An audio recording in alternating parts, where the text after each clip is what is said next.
Hello everyone, in this episode, I'll be unboxing the Miyoo Mini Flip, which is set to launch soon. It will officially go on sale on October 20th at 11 AM. The outer packaging is a rather simple paper box, featuring the Miyoo logo on the surface. Let's open it up and take a look. Inside, you'll find a storage bag. Miyoo often prefers to use storage bags instead of traditional boxes, which I personally find quite practical.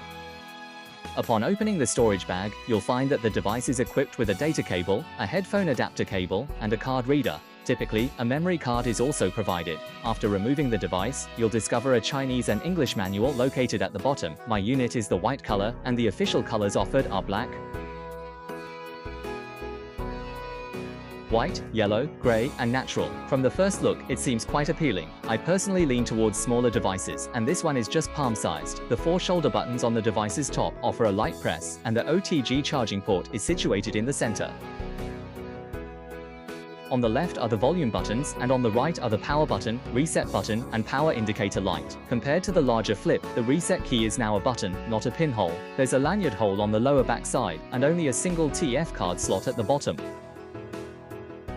The text on the back names this Miyoo Mini Flip, with a 5V/1.5 amp charge and a 2500 mAh battery. The bottom features an anti-slip design, with heat dissipation vents on both sides. Upon opening, you'll find a 2.8-inch 750 by 560 fully laminated screen, capable of 3x integer scaling for GBA gains. All front-facing buttons utilize dome switch technology, providing moderate pressure when pressed. The device's tactile feel is similar to that of the GBA SP. In the center, there is a speaker grille. I feel that the overall build quality of this new, smaller Miyoo Mini Flip has improved significantly compared to the larger Miyoo Mini Flip.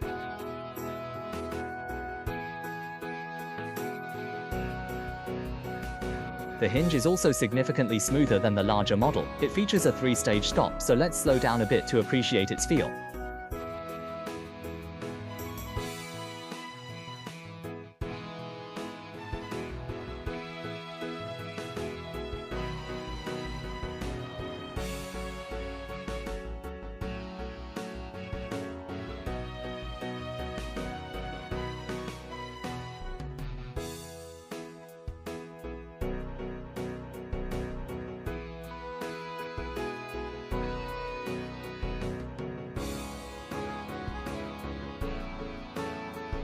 Now, let's power it on and examine the system and its configuration. It's virtually identical to the Miyoo Mini, but the addition of Wi-Fi makes it a blend of the two. Apps, emulators, and ROMs are almost entirely compatible with the Mini, though it does boot a little slower. Once folded, the entire device is approximately palm-sized.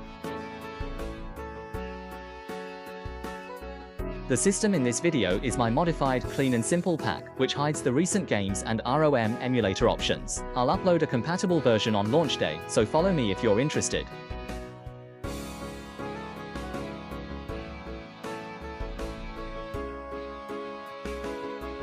This time, a shutdown when closed option has been added. With it on, closing the lid powers it off. Otherwise, the screen just sleeps. Let me show you the angle and effect of the screen sleeping when closed.